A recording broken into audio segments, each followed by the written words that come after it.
हो क्या रहा है वहां? ये क्या दिया है राजकुमारी ने?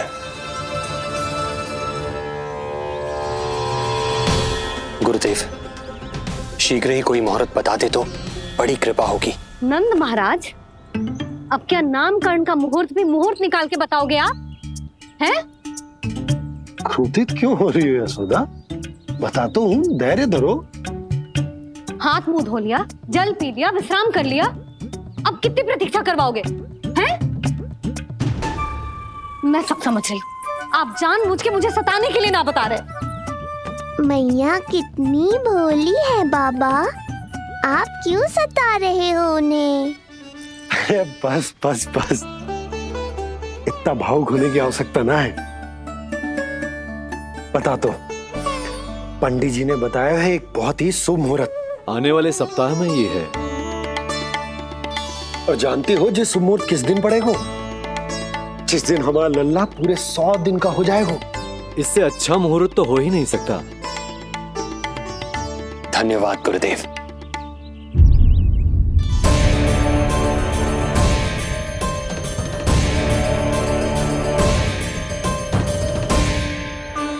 क्या हुआ गुरुदेव? कुछ समस्या है क्या? जो सत्य सारे संसार को पता है और जो संकेत ये कुंडली दे रही है, दोनों में विरोधाभास है राजन।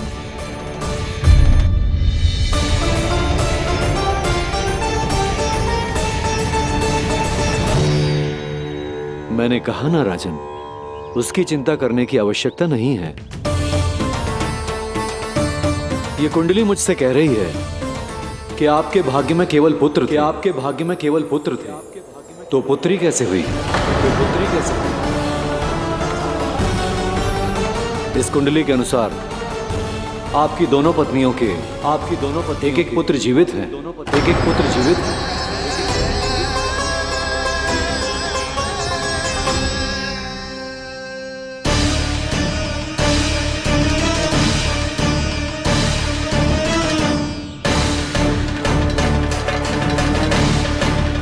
देवकी, गुरुदेव मैं कुछ कैसे? कहने की आवश्यकता नहीं है राजन, मैं जानता हूं मेरे प्रश्नों के उत्तर कहां मिलेंगे। अरे कौन से प्रश्न और कैसे उत्तर? किस बारे में बात कर रहे हैं? ये लोग जो भी बात कर रहे हैं वो मुझे सुनाई क्यों नहीं दी? सही समय की प्रतीक्षा कीजिए राजन, आपके दोनों कार्य पूर्ण होंगे।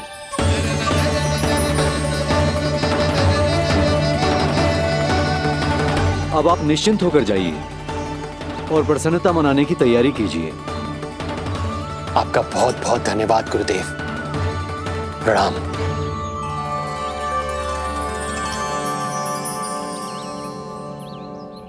सच्ची?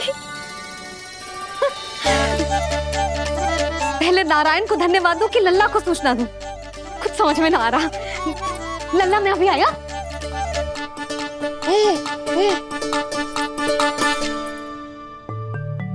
आपका बहुत बहुत धन्यवाद नारायण।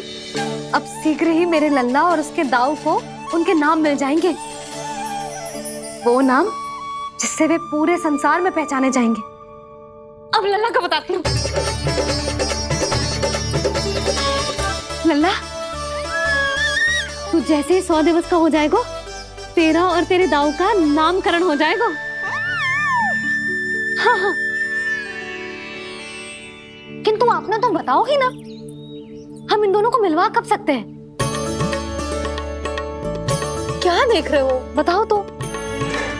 यशोदा, पंडित जी ने कही कि दोनों भाइयों को मिलवाने के लिए कोई मुहूर्त की आवश्यकता ना है, तो हम चाहे तो इन्हें आज भी मिलवा सकते हैं।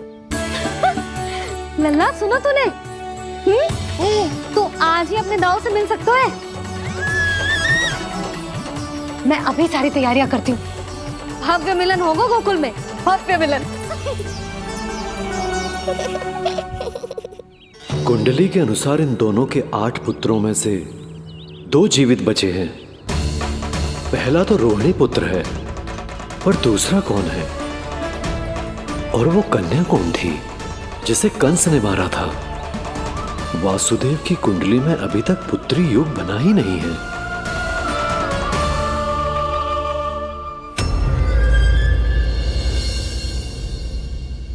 तू संभाल, काल तेरा अवतरित रूप है उसका उपाल।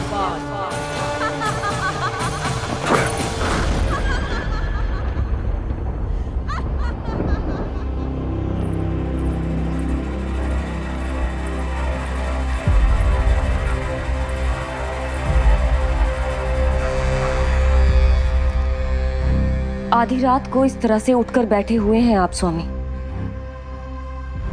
मैं ये तो नहीं जानती कि किस बुरे स्वप्न ने आपकी नींद छीन ली है, परंतु इतना अवश्य जानती हूं कि जो सूचना ये गुप्तचर लेकर आया है, इसे सुनकर आप रात भर सो नहीं पाएंगे।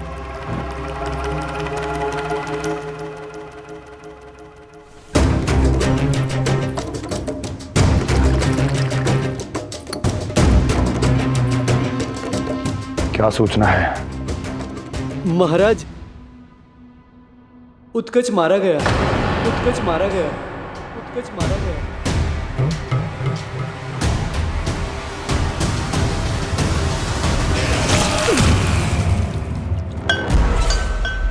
सूद बूद खो गए हो क्या अपनी?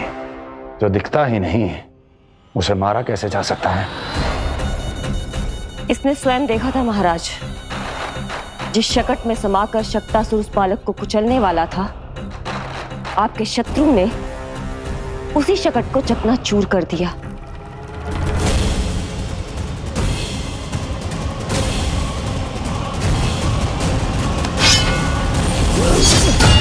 महाराज क्षमा। लगता है आपके सैनिक और तलवार दोनों की धार कुंद पड़ गई है महाराज।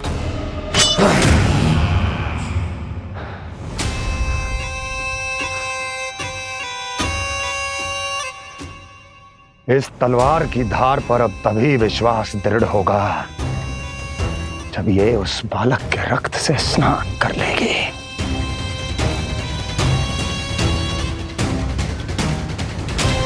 और कैसे? कैसे?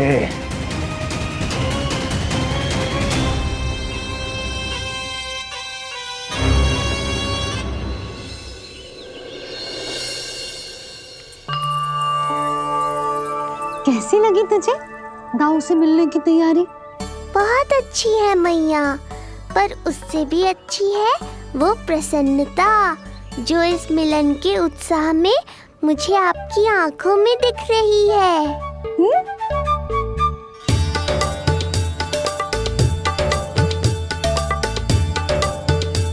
यशोदा, तुमने तो दो भाइयों के मिलन को भी त्योहार बना दिया।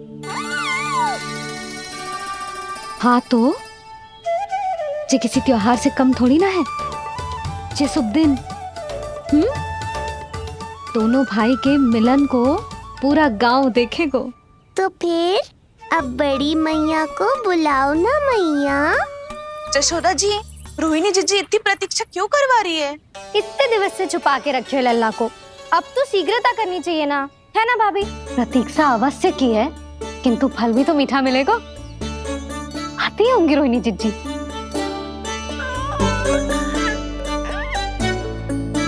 जीजी, कहीं उन्होंने अपना विचार तो ना बदल दियो?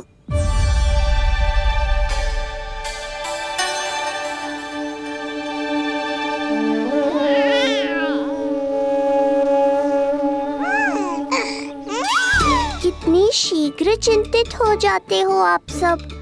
देखो आ रहे हैं वो। लाल छुपा रखने को विवश थी नियति की सताई, भूल के भय माज प्रभु की जग सम्मुख है लाई।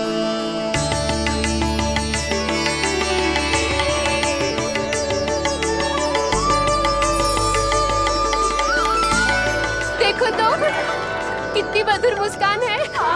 और आंखें कैसी गंभीर और गहरी है। अरे अरे, ये तो हमारी नीलमणि की तरह सुंदर भी है। सही कह रही है तू, और कितना प्यारा भी है। और कितना बलशाली भी लग रहा है ये। तो देखो इसके बिल्कुल लाल लाल टमाटर की तरह। देखो तो दाऊ आए नहीं कि ये सब की सब मुझे भूल ही गई। अरे हटो सामने से, मुझे भी तो देखने दो।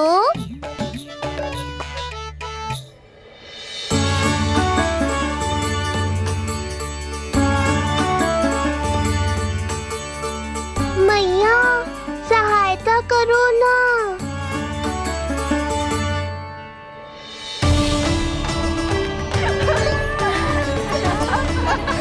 चलो हटो सब, हटो हटो हटो, हटो सामने से। चलो दोनों भाइयों को एक दूसरे से मिलने तो दो।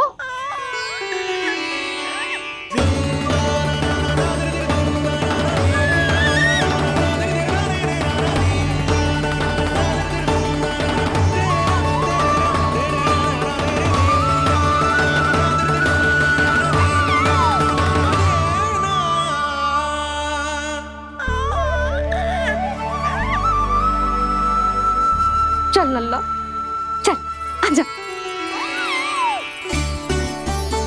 देख लल्ला, आ गए जी तेरे भैया, तेरा दाऊ।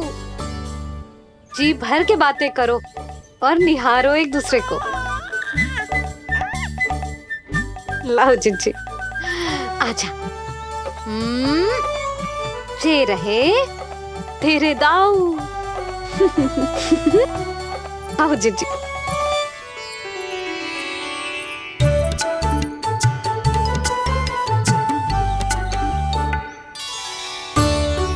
स्वागत है दाऊ। कितनी प्रतीक्षा के बाद अब जाकर आपसे भेंट हुई है।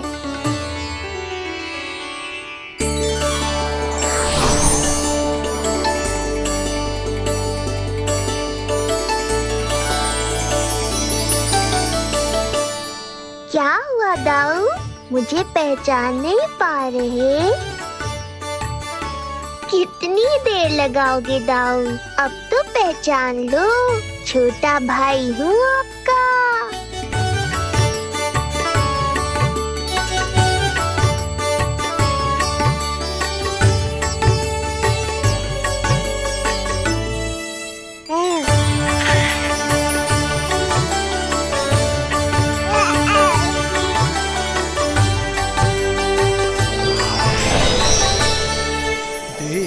प्रभु को भक्त शेष की आंखें है भर आई,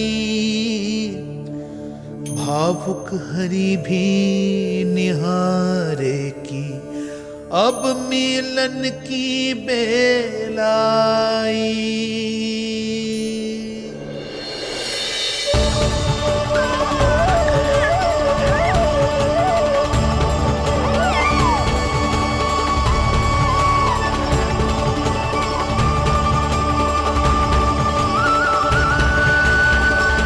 प्रभु, आपके दर्शन पाकर मैं धन्य हो गया। प्रभु नहीं, छोटा भाई पुकारो शेष। ये कैसे संभव है? आप नारायण हैं, मेरे प्रभु। ये जानते हुए भी मैं आपसे बड़ा कैसे बन सकता हूँ? हर दुविधा की तरह इसका भी समाधान है शेष। अब तो हम एक दूसरे से मिल भी चुके हैं। पृथ्वी पर हमारा सूत्र जुड़ चुका है, इसलिए समय के साथ तुम ये भूल जाओगे कि तुम्हारा ये भाई मेरा ही अवतार है। ये क्या कह रहे हैं प्रभु? वही जो आवश्यक है, नहीं तो तुम नीलमणि के बड़े भाई होने का कर्तव्य कैसे निभाओगे? कैसे डांटोगे मुझे? और बड़े होने के नाते मुझ पर अधिकार कैसे दिखाओगे? पर प्रभु, पर किंतु परंतु ये सब भूल जाओ शेष। आज से इसी क्षण से मैं हूं तुम्हारा छोटा भाई और तुम मेरे ताऊ। मैं हूं तुम्हारा छोटा भाई और तुम मेरे ताऊ। नारायण नारायण दाऊ। दोनों इतने सुंदर लग रहे हैं, मेरी तो दृष्टि भी ना हट रही इससे। कहीं मेरी ही दृष्टि ना लग जाए नहीं। ये तो प्रतिदिन की कथा है दाऊ। हे नारायण, मेरे कानों से तो अभी से रक्त निकलने लगा। आदत डाल लो दाऊ, अब तो सहना ही पड़ेगा। वो देख रहे हो, सुलक्षणा चाची सबसे अधिक चतुर यही हैं। केवल अधिक चतुर ही नहीं नीलमणि, बहुत अधिक सयानी भी है ये। बिल्कुल सही पहचाना दाऊ, पर आप चिंता मत करो, मैं हूँ ना, मैं संभाल लूंगा इन सबको। देखो तो जिज्जी, इन दोनों की दृष्टि एक दूसरे से ऐसी चिपक गई है कि अब हटने का नाम ही ना ले रही। ये सूचक है उस प्रेम के बंधन का जिसमें ये दोनों भाई आज के बाद सदा के लिए बंध जाएंगे।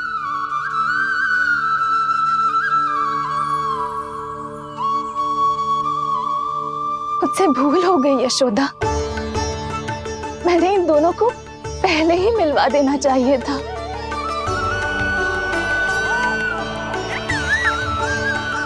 मैं कहती थी ना आपसे।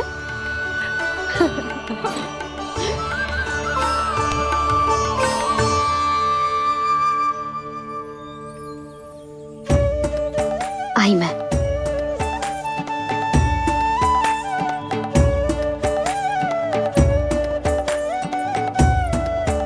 क्या सोच रहे हो ऐसे खड़े खड़े? देख रहा हूं दोनों भाइयों का ये मिलन किसी त्योहार से कम थोड़ी ना। सही कहा था तुमने।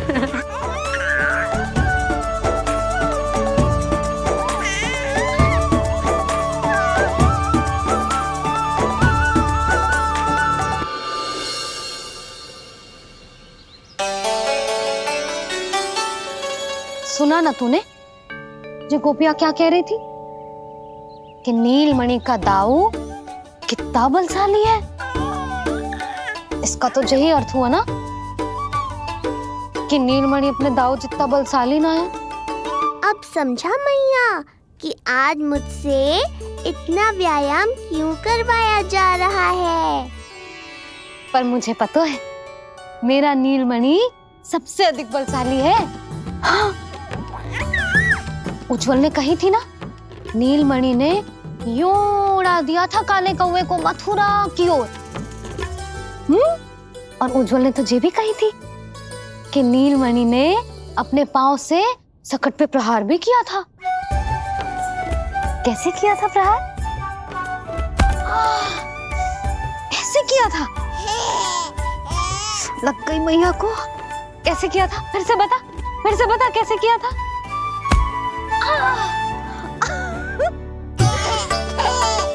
मेरे लल्ला में कितना बल है, मैया को ही धकेल दियो पीछे।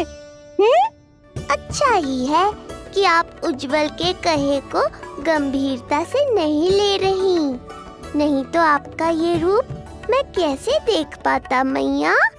फिर से बता कैसे मारा था? कैसे मारा था?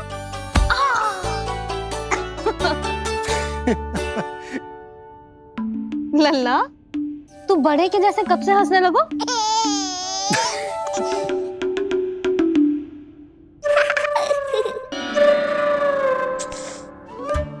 आप यहाँ क्या कर रहे हो? छुप छुप के मैया और लल्ला को खेलते हुए देखने के अतिरिक्त और कोई कार्य ना है आपके पास? कार्य तो है,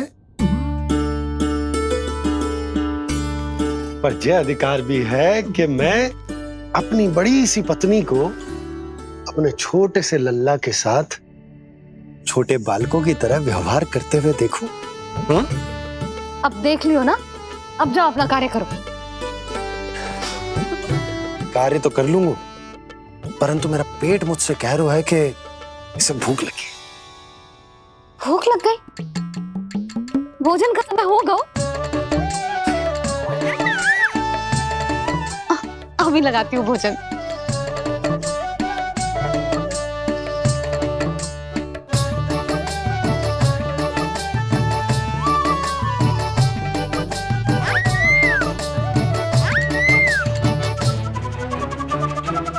क्या हुआ लल्ला?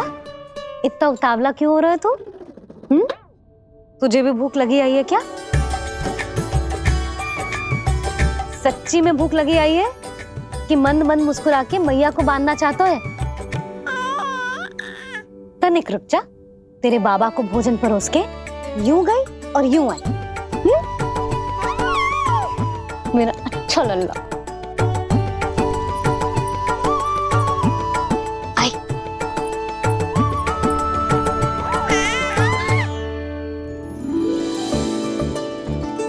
आज केवल रोटी है खाने में?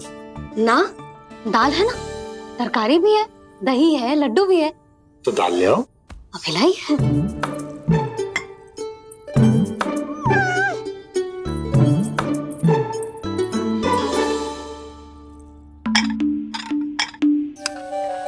अवश्य भूख ही लगी होगी उसे।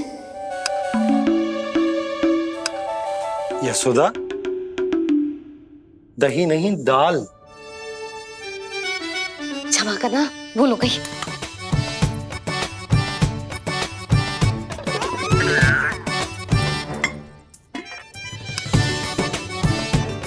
यशोदा, दाल दाल।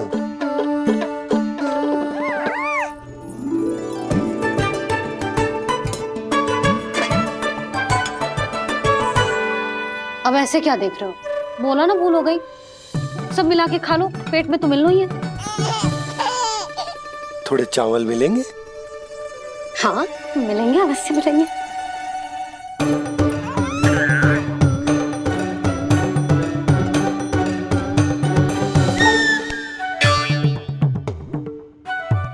लड्डू नहीं, चावल।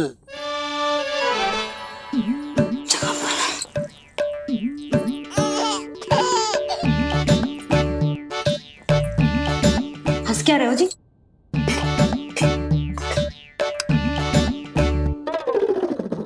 आज व्यायाम भी बहुत कस के करवाओ था मैंने, कहीं अधिक भूख तो ना लगी होगी। सच्ची है यशोदा, बिल्कुल ना बदली तू।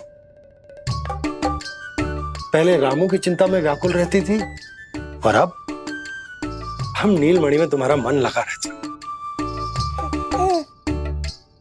हाँ तो लल्ला भूखा हो और मैया का मन व्याकुल भी ना हो, ऐसा हो सकता है भला? अरे तो दूध पिला दो ना उसको। जाऊं? शीघ्र जाओ। किंतु आप तो खा रहे हो ना पतिदेव। वही तो यशोदा, मैं खा रहा हूं, किंतु वो भूखो है। जाओ। ठीक है। यहाँ थी तो लल्ला की भूख के लिए चिंतित थी, अब वहां जाएगी तो पक्का मेरे भोजन के बारे में चिंता करेगी। कहीं आधी ही भूख में ना उठ जाए तेरे बाबा, उन्हें कुछ और चाहिए होगा तो? सही कहा था बाबा ने, वहाँ मेरी चिंता थी, यहाँ बाबा की चिंता है। सच्ची मैया, अनोखी हो आप।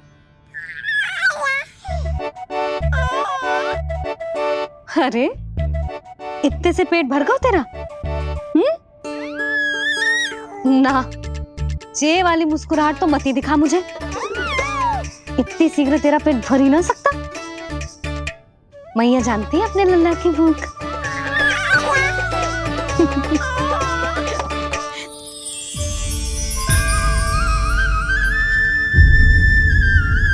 ये क्या है? लल्ला, ये क्या था तेरे मुंह में? दिखा दिखा।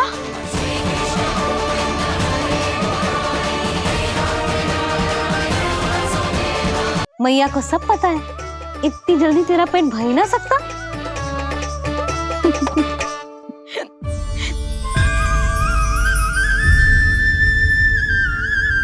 ये क्या है? लल्ला, ये क्या था तेरे मुंह में? दिखा। ओहो, मैं तो भूल ही गया था कि मेरे भीतर ही तो सारी सृष्टि समाई हुई है। मैया ने उसकी झलक देख ली। अब क्या होगा? क्या हुआ यशोदा? सुनो जी, जी हमारे लल्ला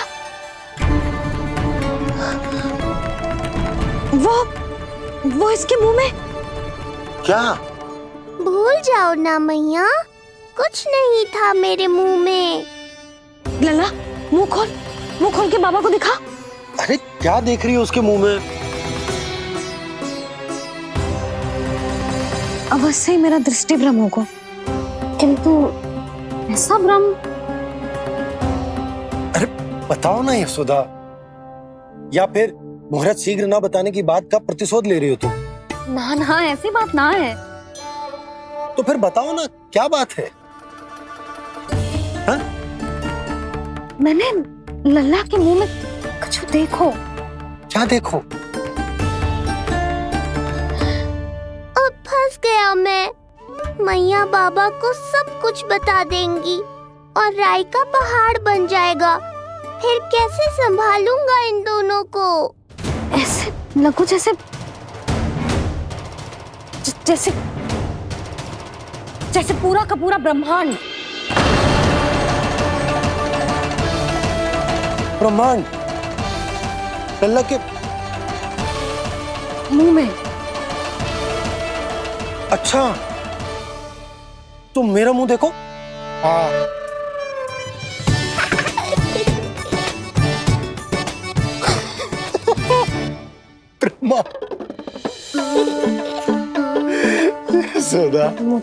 मुझे पता था आप मेरा उपहास उड़ाओगे। अरे नहीं, तुम देखो तो सही।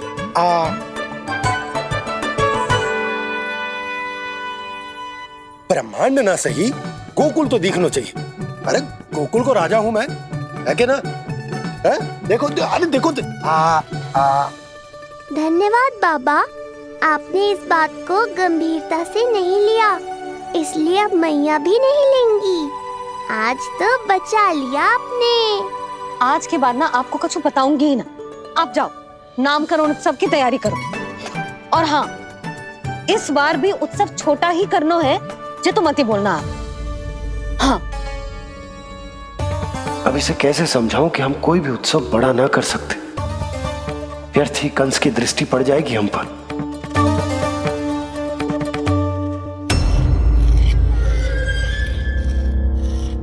लगता है आपके सैनिक और तलवार दोनों की धार कुंद पड़ गई है महाराज।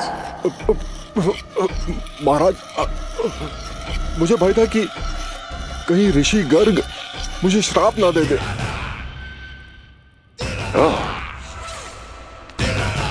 तो श्राप से भयभीत हो गए दुर्जन, किंतु कंस तो कोई श्राप नहीं देता, सीधा मृत्यु देता है। ऐसा न करें महाराज, दया करें, दया निदान। यदि मैं उनकी इच्छा के विरुद्ध भीतर जाने की कोशिश करता तो जितनी सूचना मुझे मिली है उतनी भी नहीं ला पाता। तब आपको कैसे पता चलता महाराज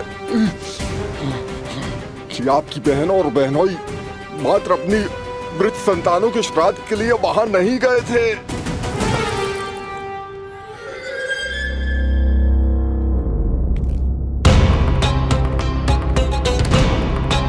आगे बोलो। पूरी तरह तो नहीं सुन पाया महाराज, किंतु मैंने स्वयं अपने नेत्रों से देखा है महाराज। राजकुमारी देवकी ने ऋषि गर्ग के हाथ में कुछ दिया था। ये सत्य है महाराज, और ऋषि गर्ग ने उन दोनों को वचन भी दिया था। सही समय की प्रतीक्षा कीजिए राजन, आपके दोनों कार्य पूर्ण होंगे। महाराज, मैं आपका सबसे विश्वसनीय सेवक हूं। आपके हर आदेश का पालन करना मेरा अधिकार है, और मैंने अपने अधिकारों का पालन किया भी है महाराज।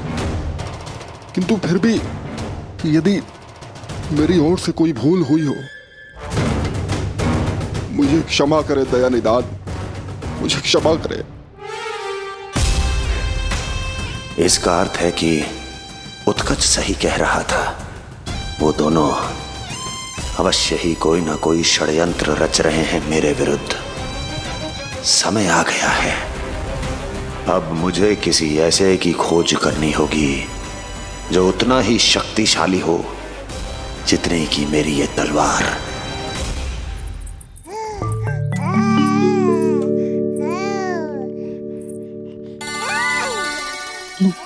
अभी से पुकारने लगो जी, अभी तो आई हूँ रसोई में।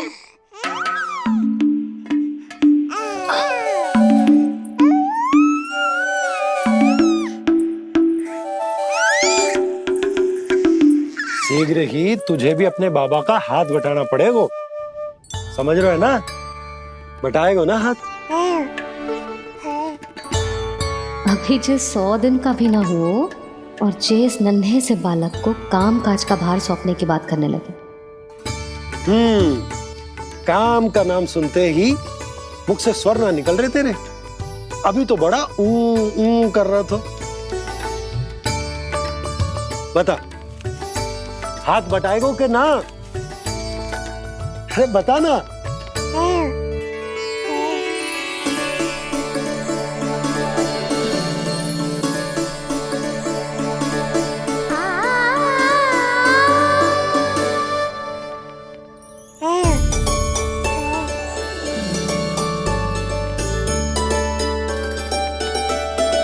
कल तू पूरा 100 दिन को हो जाएगा लल्ला। पंडित जी आएंगे, तुझे नया नाम मिलेगा। देखो तो मन में तो इनके भी कितना उत्साह भरो है, बस दृष्टि में मैं ही आती हूँ। और कल तुझे वो नाम मिलेगा लल्ला जिससे पूरा संसार तुझे पहचानेगा।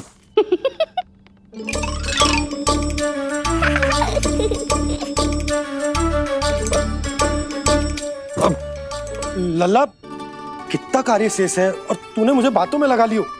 मुझे क्यों फंसा रहे हो बाबा? छुपाने की कोई आवश्यकता ना है। जितनी उत्साहित मैं हूँ उतने ही उत्साहित आप भी हो इसके नामकरण को लेके, पता है मुझे। लल्ला के नामकरण पे उसके बाबा उत्साहित ना होंगे? बिल्कुल होंगे, इसीलिए तो कह रही हूँ अपना उत्साह बांटो अपने लल्ला के साथ। मैं अभी आई। अच्छा, ऐसे तो तुम लल्ला को छोड़ के कहीं ना जाती। अभी कहाँ चली? रोहिणी जिज्जी के पास, और कहाँ। लल्ला और उसके दाऊ के नामकरण की तैयारी करनी है कि ना। कितने लोगों को आमंत्रित करना है, कितने प्रकार की मिठाइयां बनानी है, ढोल वाले को कितने बजे का समय देना है, ये सब सुनिश्चित करना है ना, ताकि ये उत्सव गोकुल का सबसे बड़ा उत्सव हो। अरे सूची देनी है जिज्जी को।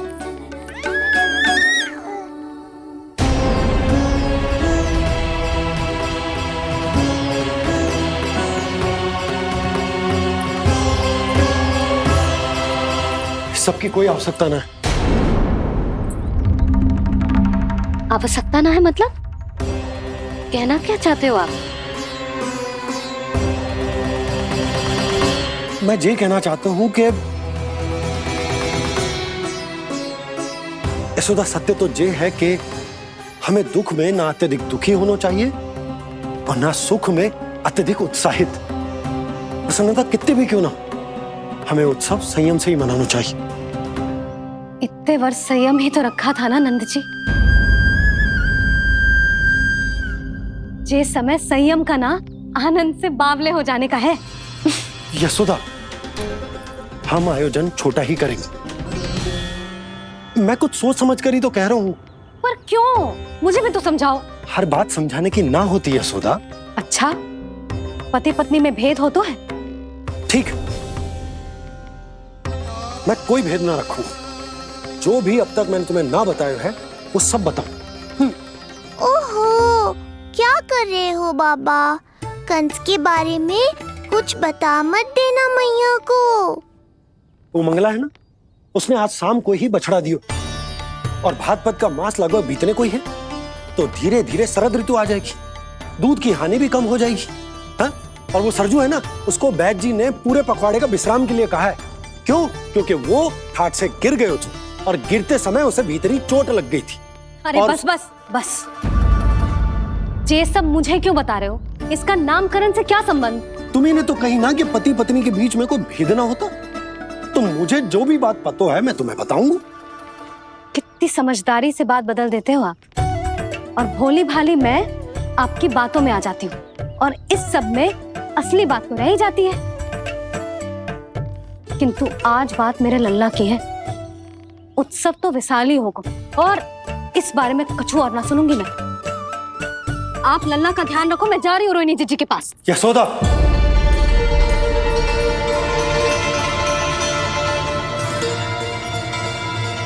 बात केवल सुनने की ना होती, उसे समझना भी पड़ता है।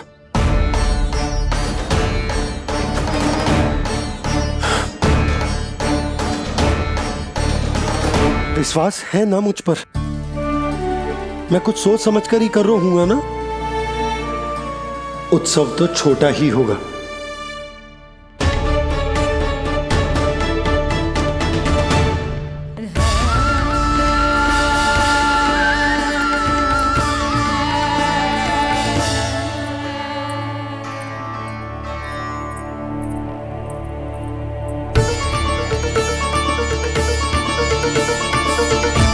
क्षमा करना लल्ला, तेरी मैया को डांटना पड़ गया। आपको मेरी सुरक्षा की चिंता है बाबा, समझता हूँ मैं, इसलिए आपने ये निर्णय लिया है। समझ में नहीं आता कब कौन सा निर्णय क्यों लेते हैं आप? यदि कंस को समझना इतना आसान होता तो कंस नहीं होता। ये नया सिंहासन उसके लिए है जो मेरा विश्वास पात्र बनेगा।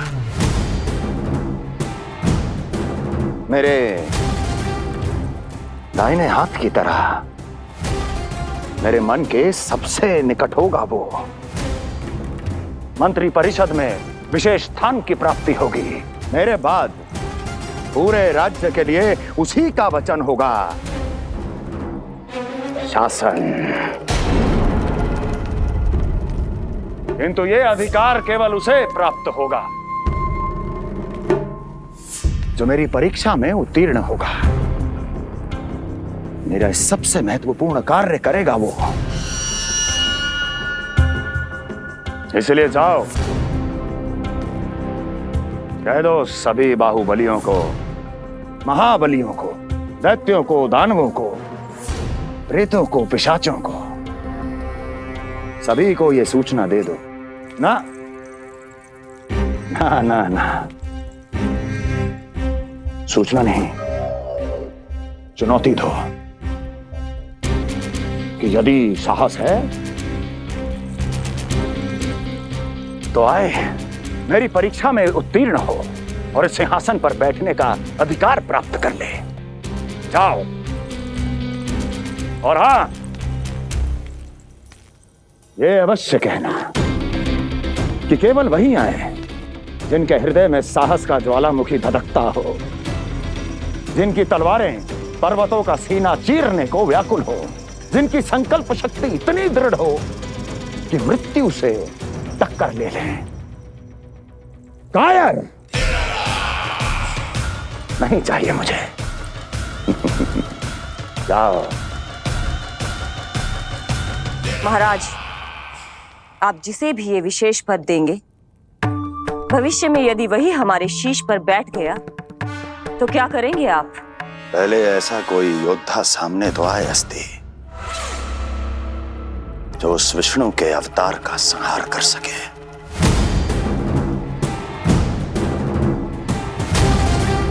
और जहां तक प्रश्न है हमारे शीश पर बैठने का, तो स्मरण रखो अस्ति,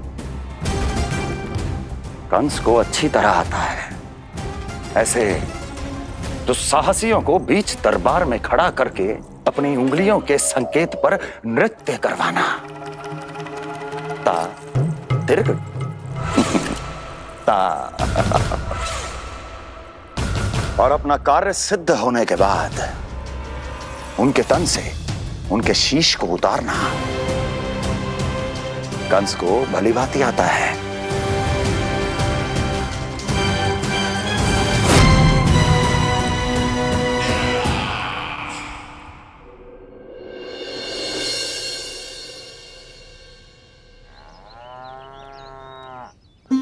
सूरज 100 दिन का होगा हुआ है तो लल्ला, कम से कम 100 व्यक्ति तो आने चाहिए थे ना तेरे और तेरे दाऊ के नामकरण में।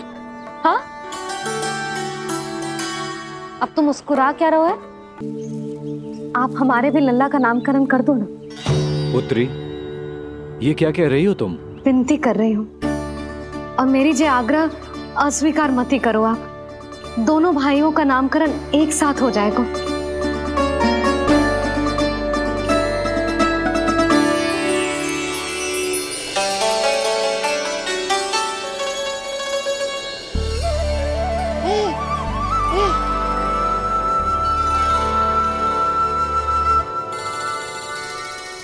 कितने प्यारे और निर्दोष बालक हैं।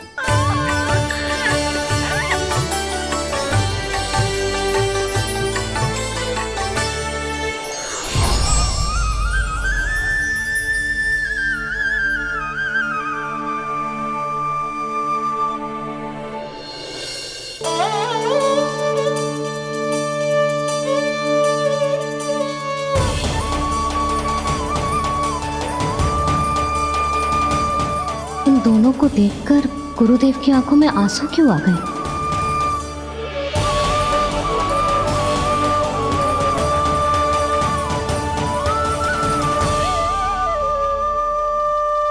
ये क्या कर रहे हैं ऋषिवर? संभालिए अपने आप को, नहीं तो मेरा रहस्य खुल जाएगा आज। अरे ऋषिवर, हाथ मत जोड़िए। इससे पहले कि गड़बड़ हो जाए, अपनी नमस्कार मुद्रा को आशीर्वाद मुद्रा में बदल दीजिए। बात को समझिए, मैंने ये अवतार मैया और लल्ला के अद्भुत संबंध का अनुभव करने के लिए लिया है, पर आपकी भावुकता के कारण यदि मैया को मेरा सत्य पता चल गया तो ये संबंध ही बदल जाएगा।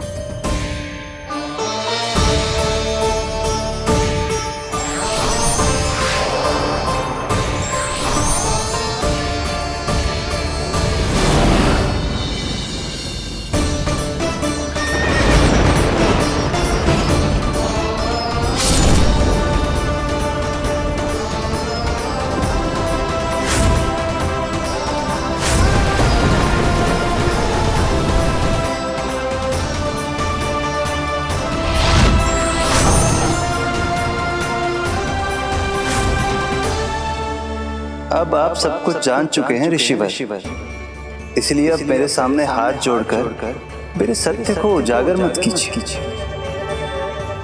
अपने शिष्य वसुदेव के पुत्र के रूप में मुझे आशीर्वाद दीजिए।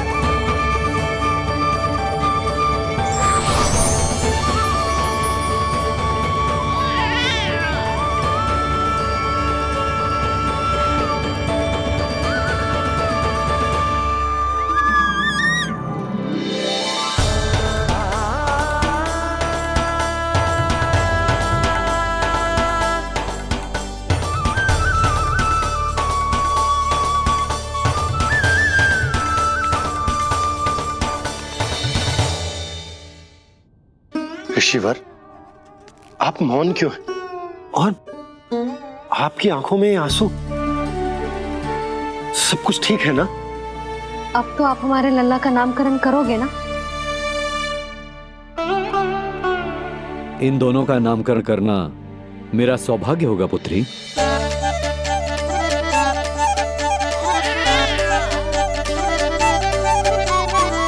परंतु ये गोपनीय रूप से करना होगा।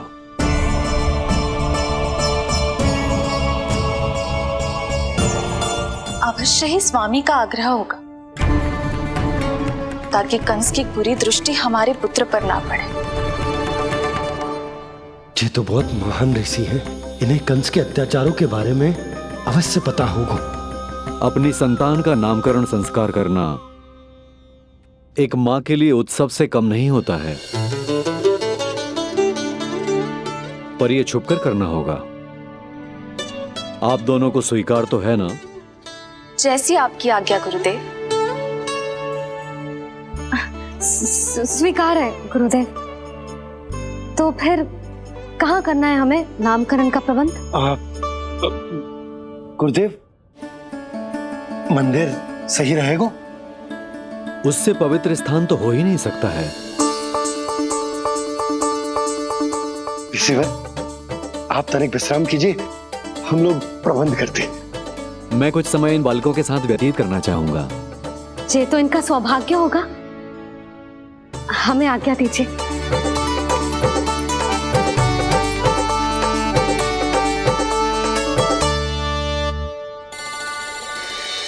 प्रभु, स्वयं भगवान होकर भी आपको बंदी गृह में जन्म लेना पड़ा। अब अपनी मां को छोड़कर दूसरी मां के यहां पलना पड़ रहा है। जब से गोकुल आए हैं छुप छुप कर रहना पड़ रहा है। इतनी नन्ही सी अवस्था में दुष्ट कंस के कितने ही आक्रमणों का सामना कर चुके हैं आप। और जिस उत्सव में सभी सप्तऋषियों और सभी देवी देवताओं को साक्षी बनकर आना चाहिए, उस नामकरण उत्सव को यहां एकांत में करना पड़ रहा है। क्यों प्रभु, इतने कष्टों को सहकर ये अवतार क्यों लिया है आपने? दुष्टों का नाश करने के लिए, धर्म की स्थापना करने के लिए और सबसे अधिक मैया की ममता का अनुभव करने के लिए। पर इसके लिए इतने कष्ट? मानव जीवन लिया है तो कष्ट तो उठाने ही पड़ेंगे ऋषिवर। मानव जीवन की आंच जला रही है, फिर भी आप मुस्कुरा रहे हैं प्रभु। ये कैसा अनोखा अवतार है। आंच में जलकर भी यदि मैं नहीं मुस्कुराऊंगा तो अपने भक्तों को क्या शिक्षा दूंगा मैं? आज एक कंस का प्रकोप है, भविष्य में सहस्रों कंस होंगे और आने वाले युगों में होंगे अनगिनत कंस। उस समय मेरे भक्तों को पता होना चाहिए कि अपने कष्टों को कैसे सहना है और धर्म के पथ पर अडिग कैसे रहना है।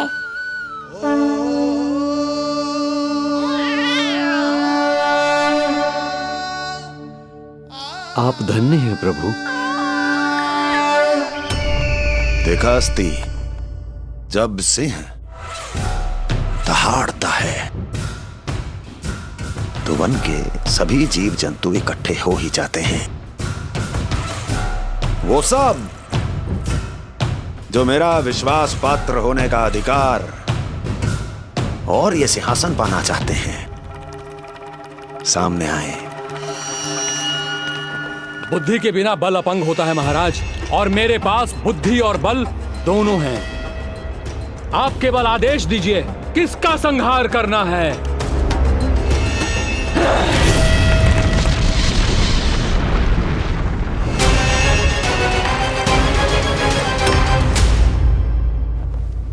सारी तैयारी हो गई।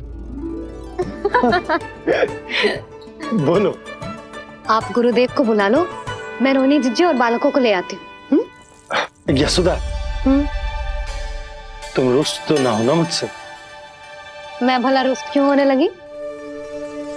नहीं, तुम जो उत्सव बड़े धूमधाम से करना चाहती थी और बहुत प्रसन्न हूँ मैं कि हमारे लल्ला का नामकरण स्वयं ऋषि गर्ग पूरे विधि विधान से कर रहे हैं। मैं समझ गई, उत्सव बड़ा हो या ना हो, प्रसन्नता बड़ी होनी चाहिए। अरे मैं तो इतनी उत्साहित हूँ कि दोनों भाइयों का नामकरण आज के शुभ मुहूर्त पे हो रहा है। तो इससे पहले जो बीत जाए, जाओ। आप भी बुला लो।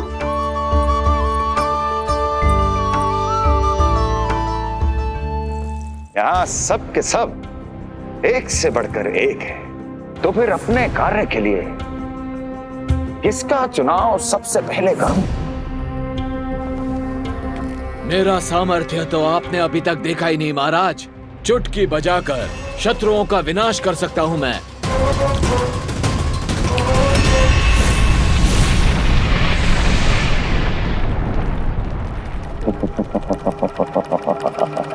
वाह, किंतु आपने तो बताया ही नहीं कि करना क्या है। वध वध करना है,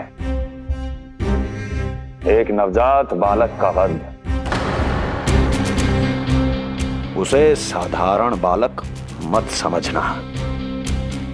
गोकुल में नंद के घर पल रहा वो बालक विष्णु का अवतार है।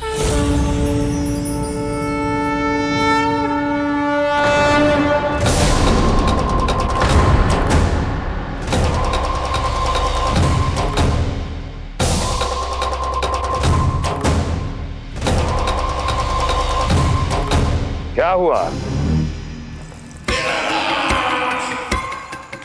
इतना सन्नाटा क्यों छा गया? क्षमा कीजिए महाराज, पर मैं नन्हे बालकों के साथ हिंसा नहीं करता। विष्णु अवतार बड़ा छलिया है महाराज, मैं उसका मुख भी नहीं देखना चाहता।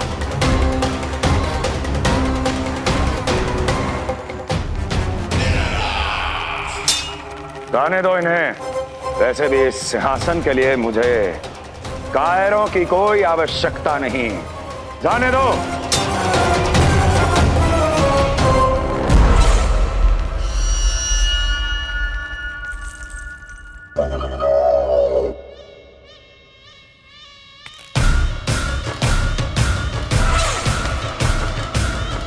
दुर्जय,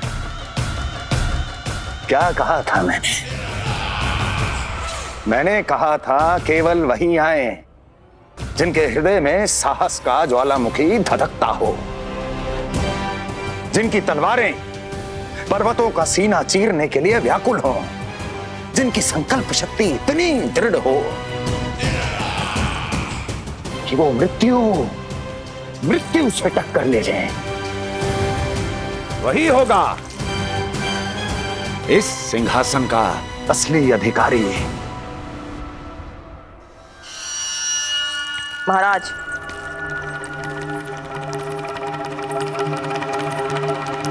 ना तो आपके दिए इस सम्मान का कोई मूल्य रह गया है और ना ही आपके भय का।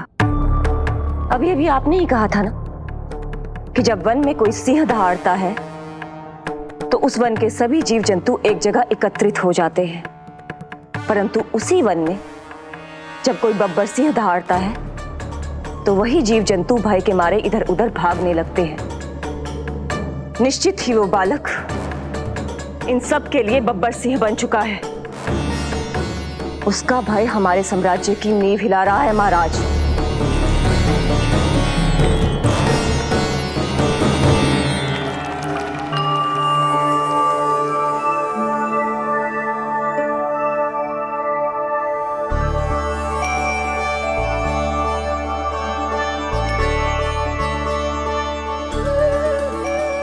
हे नारायण, मेरा मार्गदर्शन कीजिए। हे मां सरस्वती, मुझे आशीर्वाद दीजिए ताकि मैं दोनों बालकों के लिए सर्वोत्तम नामों का चुनाव कर पाऊं।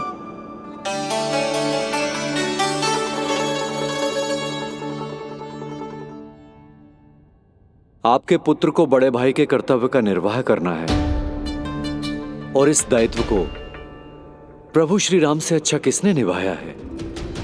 जैसा अटूट संबंध उनका अपने भाइयों के साथ था, मैं श्री नारायण से प्रार्थना करता हूं कि वैसा ही प्रेमपूर्ण संबंध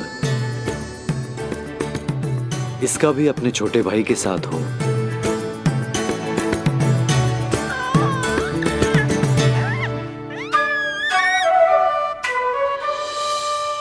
इसीलिए इसका नाम राम हो, इसीलिए इसका नाम राम, इसीलिए इसका नाम राम।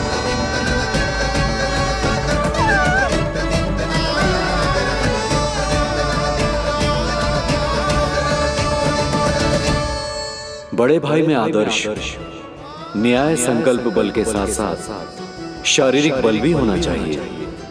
मैं देख पा रहा हूं ये बालक इन सब बलों के लिए जाना जाएगा। इसलिए जो नाम इसके व्यक्तित्व के लिए सबसे उचित है वो है बलराम, बलराम, बलराम।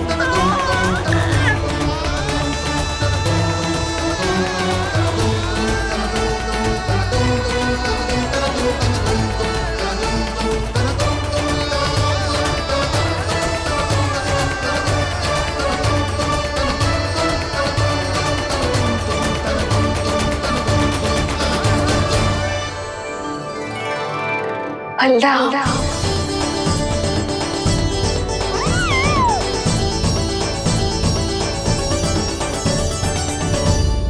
तो फिर उसका नाम बल राम रखना। कैसा अद्भुत संयोग है रिसीवर। जब इसके जन्म की सूचना देने मैं वसुदेव भैया के पास मथुरा गया था, तब उन्होंने भी यही नाम रखा था, बलराम। ये संयोग नहीं, नारायण की इच्छा है नंदराज।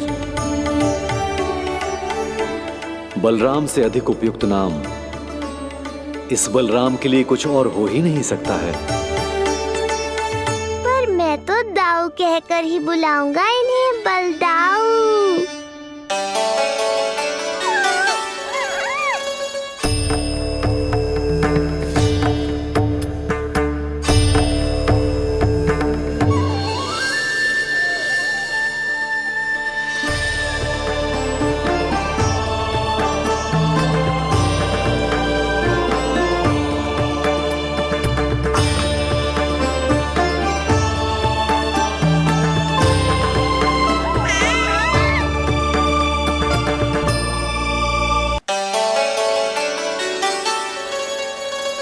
सुना पुत्र, आज से तुम्हारा नाम होगा बलराम। बलराम बलराम।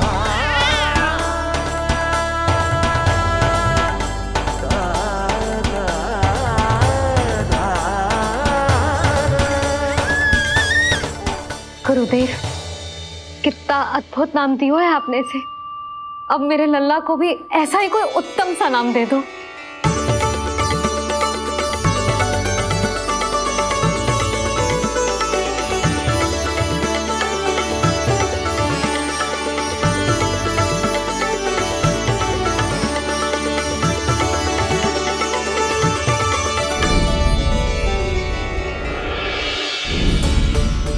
ये कठिन दायित्व आपने ही मुझे सौंपा है प्रभु। इसे निभाने की क्षमता भी आप ही दीजिए।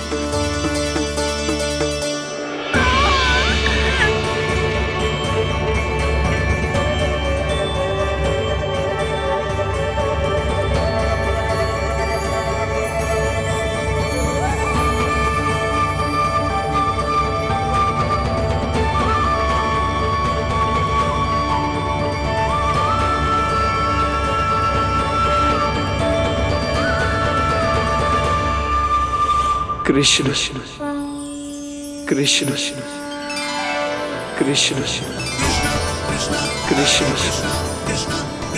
कृष्ण कृष्ण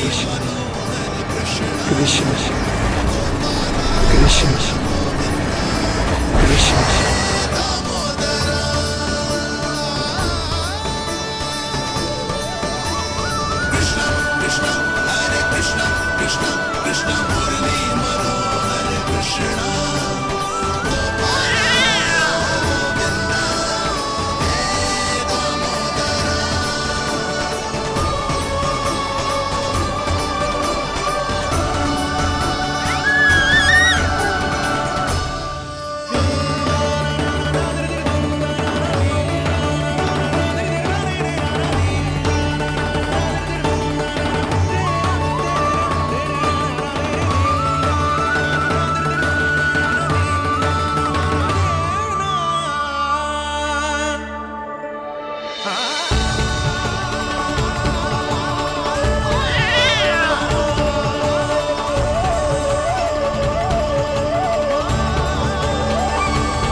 कृष्ण कोई साधारण शब्द नहीं है।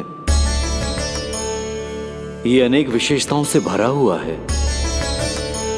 क बना है कमलकांत से, अर्थात वो जो श्रीपति विष्णु जैसा हो।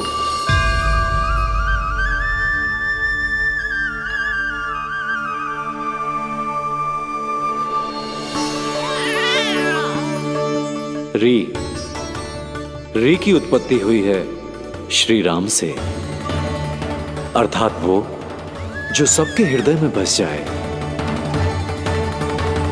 श ऐश्वर्य के स्वामी विष्णु के लिए, अर्थात वो जो समृद्धि लेकर आए।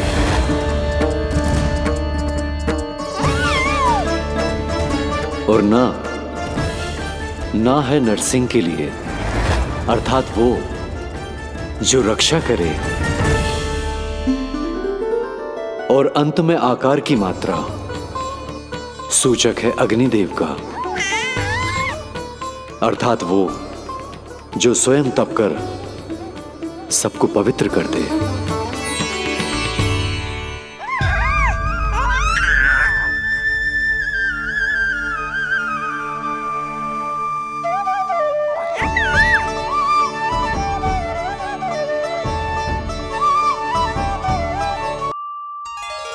कृष्ण,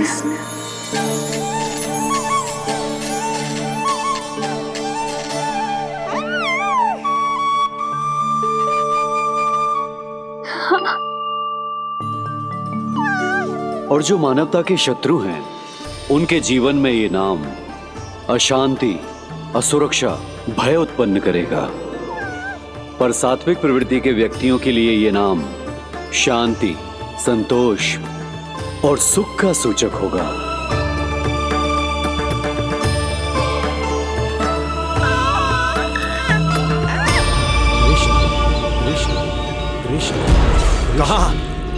कहां से आ रही है ये ध्वनियां?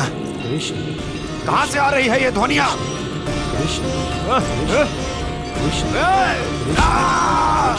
स्वामी, महाराज!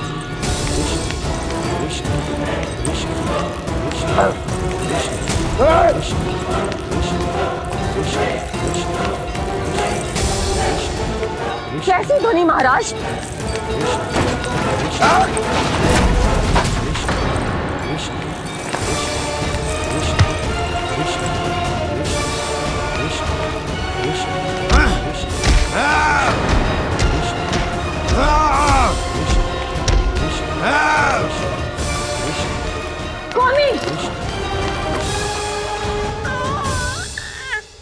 कृष्ण,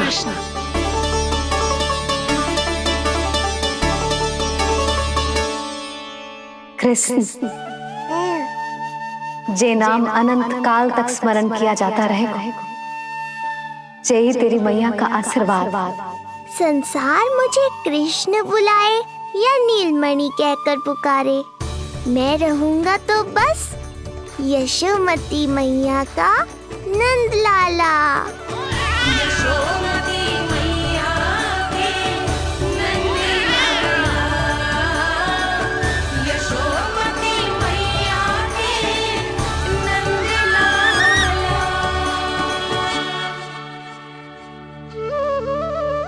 गुरुदेव, आपने मेरे लल्ला को इतना प्यारा नाम दिया है, उसके लिए आपका बहुत बहुत धन्यवाद। एक बार गोपियों को पता चलेगा तो देखना कैसे रटने लगेंगी मेरे लल्ला का नाम। इससे पहले कि आप सब बाहर जाकर किसी और को बताएं, एक कर्मकांड शेष है। नामकरण के बाद पिता को आशीर्वाद के रूप में कुछ न कुछ उपहार बालक को अवश्य देना चाहिए।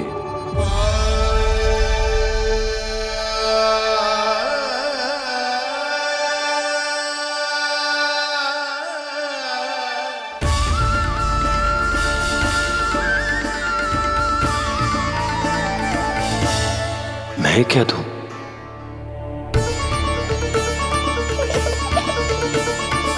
वासुदेव मेरे शिष्य हैं और उनकी अनुपस्थिति में यह दायित्व मैं निभाऊंगा।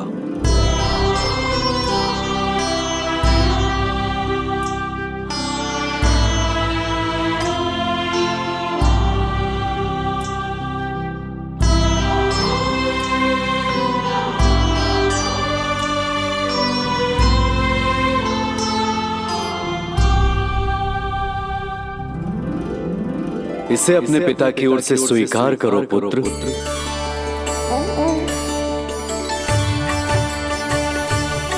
कल्याण हो।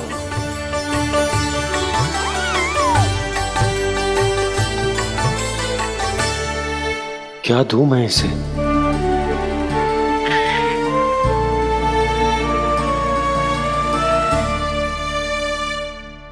आप सोच क्या रहे हो? आशीर्वाद दो ना अपने कृष्ण को। अच्छा, सोच रहा हूं कि लल्ला को क्या दूं।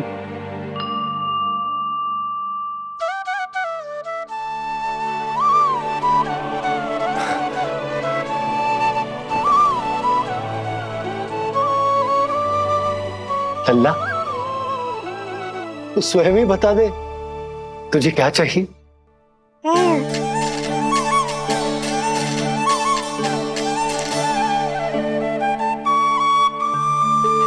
देखो जी, लल्ला ने ही आपकी उलझन समाप्त कर दी।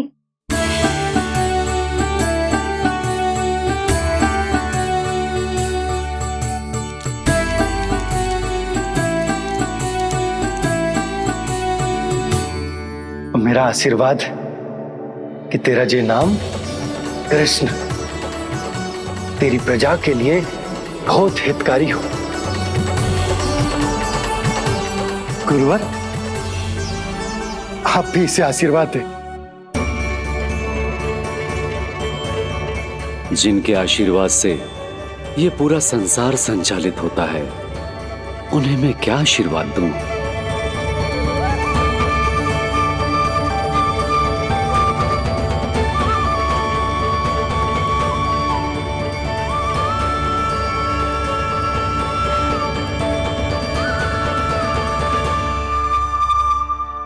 आपने तो मुझे मेरा नाम दिया है ऋषिवर। ये तो मेरा सौभाग्य था प्रभु कि आपने इस कार्य के लिए मुझे चुना। पर आपका कार्य अभी समाप्त नहीं हुआ ऋषिवर। एक विनती और है मेरी। आज्ञा दीजिए प्रभु, क्या करना होगा मुझे? बाबा को मेरी वास्तविक पहचान बतानी होगी आपको, और इन्हें इस बात के लिए मनाना होगा कि ये मैया को कभी भी मेरा सत्य पता ना चलने दे।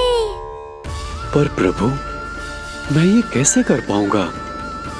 आप ही कर पाएंगे ऋषिवर, क्योंकि अब आप इस कृष्ण अवतार के मुख्य उद्देश्य को जानते हैं। बंद करो, बंद करो ये ध्वनिया। कौन सी ध्वनिया? ये ध्वनिया बंद करो, बंद करो। क्या सुनाई दे रहा है आप? ये शब्द जो मेरे कानों में गूंज रहा है। भारत, भारत समझिए। रुक जाइए। मुझे मारा।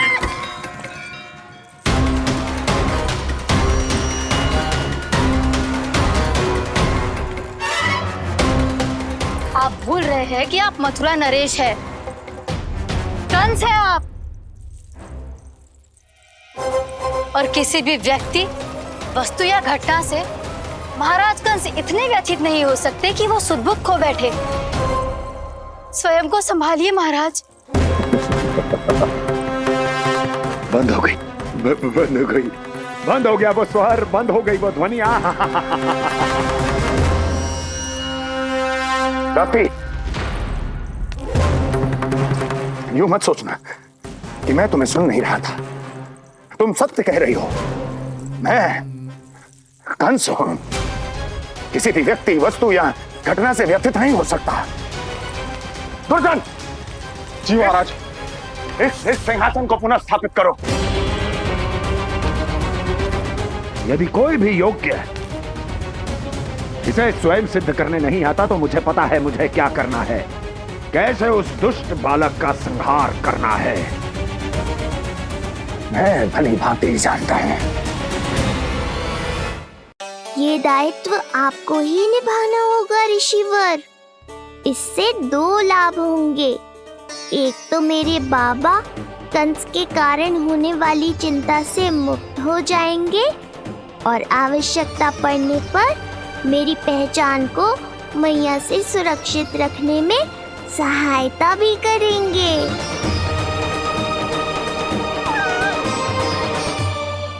नंदराज, अब बलराम और कृष्ण दोनों को भूख लग गई होगी।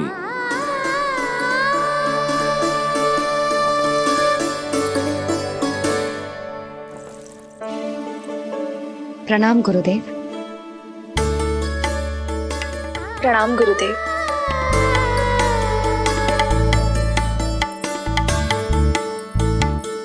गुरुदेव, अब आप भी विश्राम कर लीजिए। नहीं नंदराज, मुझे शीघ्र ही मथुरा पहुंचना है। राजा वासुदेव और रानी देवकी मेरी प्रतीक्षा कर रहे होंगे। पर इससे पहले कि मैं जाऊं, मुझे आपको कुछ बताना है।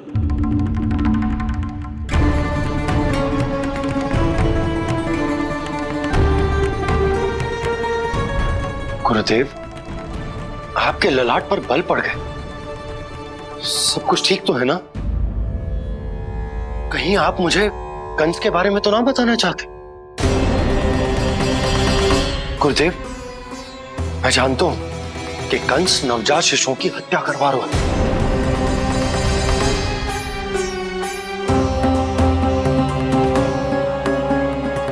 कंस नहीं, कृष्ण के बारे में कुछ कहना है मुझे।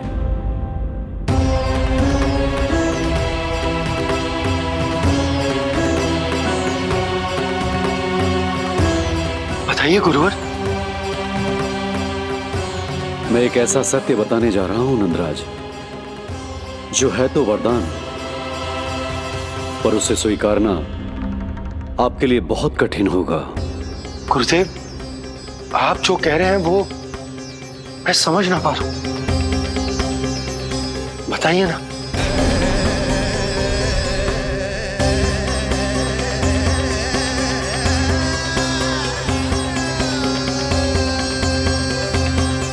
बताइए ना गुरुवर।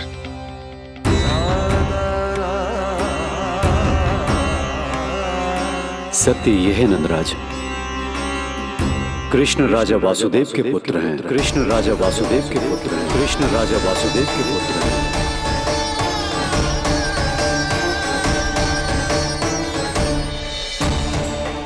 और वो कोई साधारण बालक नहीं है, स्वयं श्री हरि विष्णु के अवतार हैं। और वो कोई साधारण बालक नहीं है, स्वयं श्री हरि विष्णु के अवतार हैं।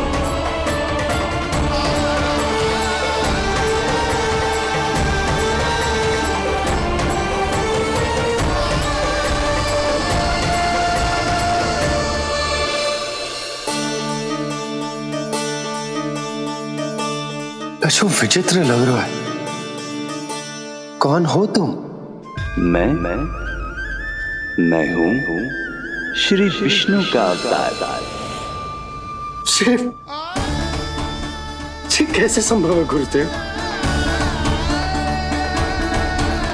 वो तो नन्हा सा बालक।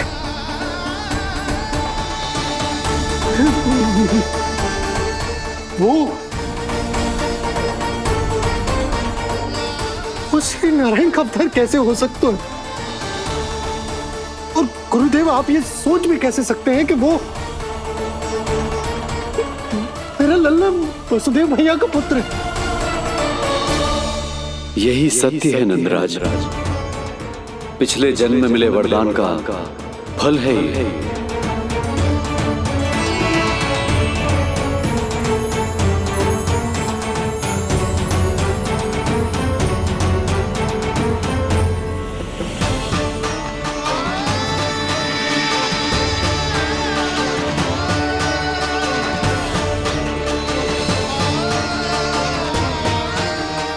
मैं आपकी संतान के रूप में अवश्य आऊंगा, किंतु उसके लिए आपको मेरे अगले अवतार के बाद एक और अवतार की प्रतीक्षा करनी होगी, क्योंकि अगले जन्म के लिए मैं पहले ही ये वरदान माता देवकी को दे चुका हूं। इस समय मैं विवश हूं, किंतु मैं आपको वचन देता हूं, आपकी संतान बनकर अवश्य आऊंगा। प्रभु, श्री हरि को अपने सामने देखकर मेरी व्याकुलता का बांध टूट गया है।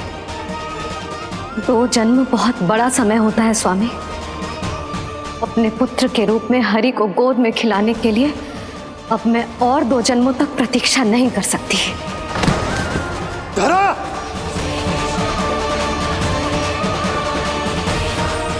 माता देवकी को मैं पहले ही वचन दे चुका हूं, इसलिए विधि के विधान के अनुसार मुझे उन्हीं का पुत्र बनकर जन्म लेना होगा। किंतु आपकी आतुरता का अनुभव करने के बाद अब मैं भी आपका स्नेह पाने से स्वयं को और वंचित नहीं रख सकता। ये जो भी हो रहा है प्रभु की ही लीला है। कृष्ण के जन्म के तुरंत बाद भगवान विष्णु के आदेश पर वासुदेव जी के यहां आना पड़ा और आपकी और रानी यशोदा की पुत्री को अपने पुत्र के साथ बदलना पड़ा और इस तरह कृष्ण आपके और रानी यशोदा के पुत्र बन गए।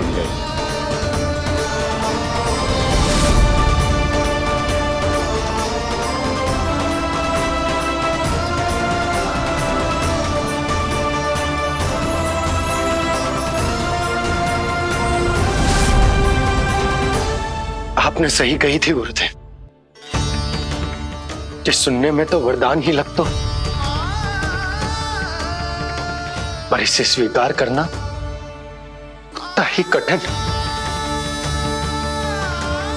जब यशोदा को इस बात का पता चलेगा तो उसे कैसा लगेगा? अपने नाम का अर्थ अच्छे से सुनो है ना तूने? उसका हर एक अक्षर भगवान श्री नारायण से संबंधित है, जैसे उन्हीं का स्वरूप है तू। बस मैया, ये सत्य आपसे छुपा रहे, इसी कारण बाबा के लिए ये जानना आवश्यक है।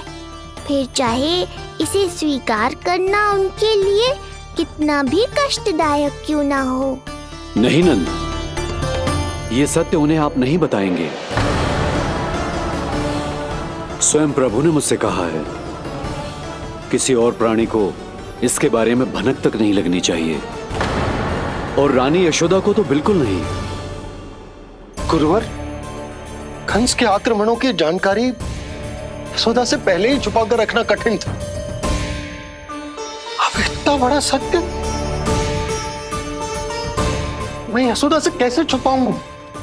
आपको छुपाना ही होगा नंदराज, यही प्रभु की इच्छा है।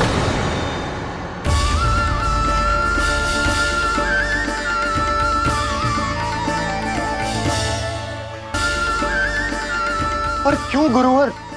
ताकि नारायण अपनी मैया की ममता का अनुभव कर पाए। यही तो उनके अवतार का मुख्य उद्देश्य है। मुख्य उद्देश्य? हाँ नंदराज, नर नारायण के अवतार में अपनी तपस्या करते समय प्रभु ने जो अनुभव किया था, उसके कारण ममता के सुख का अनुभव करने के लिए प्रभु व्याकुल हो उठे थे। ऐसा क्या हुआ था, मुझे भी बताइए। हो सकता है ये बात इस सत्य को स्वीकार करने में मेरी सहायता करे। बहुत समय पहले की बात है, अनेक देवी देवता परम प्रभु विष्णु के पास बैकुंठ गए थे। वहां प्रभु की आंखों में आंसू देखकर वो सभी स्तब्ध रह गए।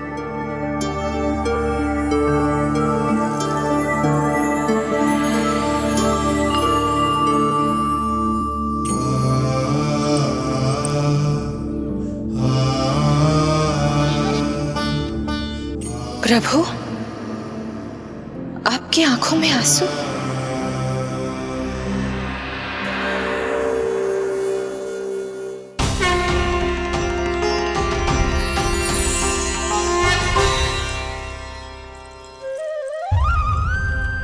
चिंता मत कीजिए, आप सब तो जानते हैं हिरण्यकश्यप को मारने के लिए मैंने नरसिंह अर्थात आधे मानव और आधे सिंह के रूप में अवतार लिया था।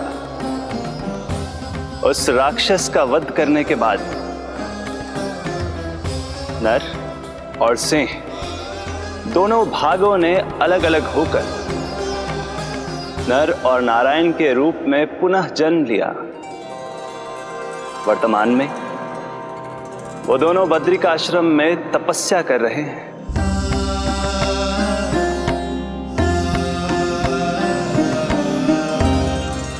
आज उन दोनों ने कुछ ऐसा देखा जिसने मुझे भी भावुक कर दिया।